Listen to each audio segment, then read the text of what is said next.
Top quality और consistent performance के लिए सिर्फ सिल्वर पंप नाम याद रखना। ब्रिटेन जर्मनी के बीच बड़ा रक्षा समझौता हुआ है। दोनों देशों के बीच बढ़ेगा रक्षा सहयोग। रूस की चुनौतियों को कम करने की कोशिश, ब्रिटेन ने बताया ऐतिहासिक संधि।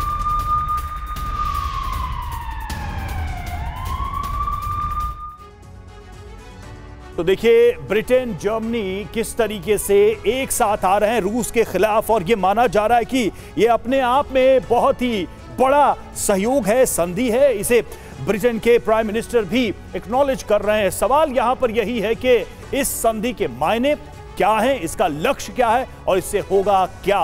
तो देखिए सबसे बड़ी बात यह है कि ये जो संधि है, ये जो गठजोड़ है, इसमें रूस सबसे प्राइम टारगेट है, उसके खिलाफ ये गठजोड़ बनाया जा रहा है। रक्षा के साथ साथ व्यापार पर भी समझौते हुए हैं। दोनों सेनाओं के बीच ज्यादा युद्धाभ्यास होगा और रक्षा रणनीति मिलकर बनाएंगे दोनों देश, ये भी इसमें शामिल है। मैसेज देने की कोशिश हो रही है। क्या मैसेज देने की कोशिश हो रही है? यूरोप की सुरक्षा को मजबूत करने की कोशिश, यूरोपीय देशों का रूस के खिलाफ आक्रामक रुख, रूस के खिलाफ मिलकर बनाएंगे रणनीति और रूस के चुनौतियों का मिलकर करेंगे सामना। ब्रिटेन जर्मनी यूरोप के सबसे मजबूत देश हैं और दोनों अब साथ साथ आ रहे हैं इस संधि के जरिए। और देखिए नाटो पर अमेरिकी सेना के कमांडर क्रिस डोनिहू का बड़ा बयान सामने आया है। कहा रूस के कैलिनिनग्राड पर नाटो कर सकता है हमला। रूस को सबक सिखाने के लिए कैलिनिनग्राड पर हमला संभव है। कैलिनिनग्राड पर हमला रूस पर हमले के समान है। अमेरिकी सेना के यूरोप और अफ्रीका कमांडर जनरल क्रिस डोनिहू का ये बयान है।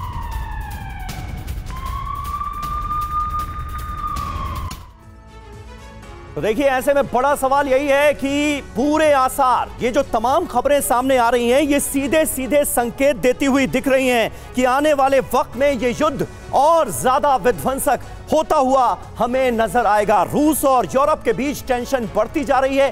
कैलिनिनग्राड का जो जिक्र किया गया है उसके बारे में कुछ और डिटेल हम यहां पर आपको इंफॉर्मेशन वॉल के जरिए देने जा रहे हैं। आखिर कैलिनिनग्राड कहां है और रूस के इस हिस्से की पोजीशन कहां है, ये मैप के जरिए हम आपको समझाते हैं। ये जो नीले रंग से आपको एरिया नजर आ रहा है, ये है कैलिनिनग्राड। और ये देखिए लातविया, फिनलैंड जो बाल्टिक देश हैं वो इसके करीब हैं।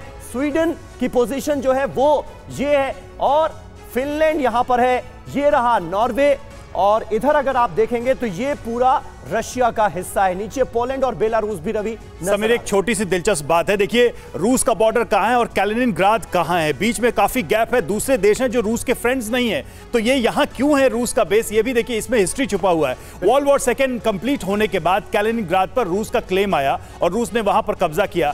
उसके पहले ये यूरोपियन देशों के ही कब्जे में रहा, जर्मनी जैसे देशों के। तो ये भी अपने आप में बहुत ही इंटरेस्टिंग पॉइंट है रूस के लिए, क्योंकि बाल्टिक देशों पर पूरी नजर, बाज की नजर रहती है रूस की कैलिनिनग्राड के जरिए। बिल्कुल। और देखिए विश्व युद्ध का आगाज क्या इसे माना जाए। कैलिनिनग्राड रूसी इलाका है जो कि दुश्मन देशों से घिरा है, जैसा कि हमने आपको नक्शे के जरिए दिखाया। लिथुआनिया और पोलैंड के बीच कैलिनिनग्राड की मौजूदगी है। कैलिनिनग्राड में रूस का बाल्टिक सी फ्लीट हेडक्वार्टर भी मौजूद है और कैलिनिनग्राड में रूस की न्यूक्लियर सबमरीन तैनात है। नाटो देश पहला हमला कैलिनिनग्राड पर कर सकते हैं। नाटो देश कैलिनिनग्राड पर कब्जा कर रूस को दे सकते हैं संदेश।